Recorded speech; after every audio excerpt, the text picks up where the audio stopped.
ہم میں سے لوگوں کی اکثریت جو زندگی کی دوڑ میں پیچھے رہ جاتی ہے یا جن کو کچھ ناکامیوں کا سامنا کرنا پڑتا ہے، وہ 100% اپنی ذمہ داری قبول کرنے کے لیے تیار نہیں ہوتے ہیں۔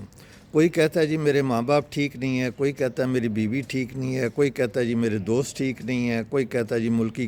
قوانین ٹھیک نہیں ہے، یہاں پر جناب وہ لا اینڈ آرڈر کی سچویشن ٹھیک نہیں ہے، یہ ہے وہ ہے۔ یعنی وہ اپنی ذمہ داری کو چھوڑ کر دوسروں کے اوپر الزام تراشی کرتے رہتے ہیں اور دوسروں کو برا بھلا کہتے رہتے ہیں۔ لیکن جب ان کی باتوں کا تجزیہ کیا جائے کہ اصل خرابی کی وجہ کیا ہے، تو اصل خرابی کی وجہ وہ خود ہی ہوتے ہیں، کیونکہ وہ جھوٹ بولتے ہیں، اپنے ساتھ بھی جھوٹ بولتے ہیں، دوسروں کے ساتھ بھی جھوٹ بولتے ہیں، اور اس کے علاوہ وہ ان میں کوئی وفائے عہد نہیں ہوتا۔ وہ اپنے ساتھ جو وعدے کرتے ہیں وہ بھی نہیں پورے کرتے۔ مثلا کوئی کہتا ہے جی میں سیر کرنے جاؤں گا، میں اپنی صحت کا خیال کروں گا، یا میں کل سے دل لگا کر کام کروں گا، تو اس قسم کا کوئی کام نہیں وہ کرتے ہیں۔ تو اسی طرح وہ دوسروں کے ساتھ جو انہوں نے کمٹمنٹس کی ہوئی تھے ان کو بھی پورا نہیں کرتے ہیں، اور ایک جھوٹ کو چھپانے کے لیے 100 جھوٹ بول رہے ہوتے ہیں۔ میں نے تو یہ بھی دیکھا ہے کہ ایک ہی سنگولر ایک واقعے کے متعلق اس قسم کے لوگوں نے اگر 10 بندوں سے بات کیا ہے تو ہر ایک کے ساتھ مختلف بات کی ہوئی ہے، اور بعد میں یہ خود بھی بھول جاتے ہیں کہ میں نے کس کے ساتھ کیا بات کی تھی۔ اس لیے اگر ہم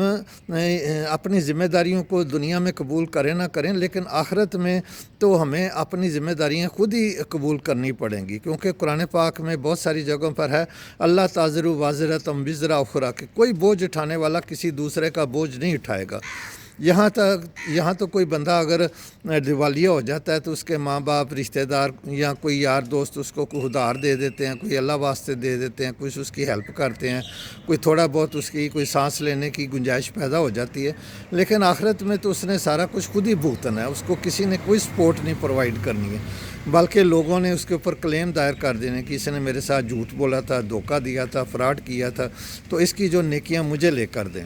اگر آپ نے یہ دیکھنا ہو کہ بندہ دنیا میں بھی کئی ایسے معاملات ہیں جن پر اس کو سارا بوجھ خود ہی اٹھانا ہوتا ہے۔ مثلا جو بندے بلڈ پریشر، شوگر کی وجہ سے جن کا برین ہیمریج ہو جاتا ہے یا جن کو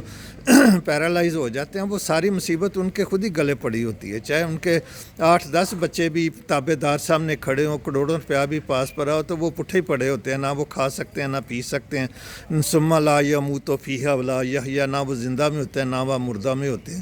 تو انسان کو چاہیے کہ وہ اپنی ذمہ داری کو قبول کرے، اپنی جو ہیلتھ ہے، اپنی جو ویلتھ ہے، اپنے جو ریلیشن شپس ہیں، اپنا جو ریلیجن ہے، ان کے ساتھ مخلص ہو، تو تبھی وہ دنیا اور آخرت میں کامیاب ہو سکتا ہے، ورنہ ضلالت ہی ضلالت ہے۔